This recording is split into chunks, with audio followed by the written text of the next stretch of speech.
দর্শক, এই পালসারটি বিক্রি করা হবে। তা যদি কেউ নিতে চান অবশ্যই স্ক্রিনে দেওয়া এই নাম্বারটির সাথে যোগাযোগ করবেন। আমি ঘুরে ঘুরে দেখাচ্ছি। এই গাড়িটি হলো রাজবাড়ী ল 118062। এটা একদম সম্পূর্ণ কাগজপত্র কমপ্লিট, স্মার্ট কার্ড সহ 10 বছরের করা, একদম কমপ্লিট, একদম ফ্রেশ কন্ডিশন, কোনো স্পট নাই, দেখে নেবেন।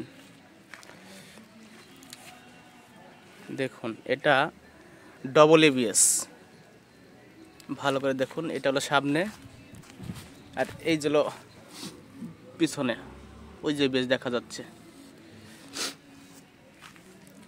কালার কন্ডিশন একদম সম্পূর্ণ ওকে আছে। যদি কেউ নিতে চান স্ক্রিনে দেওয়া এই নাম্বারটির সাথে যোগাযোগ করবেন।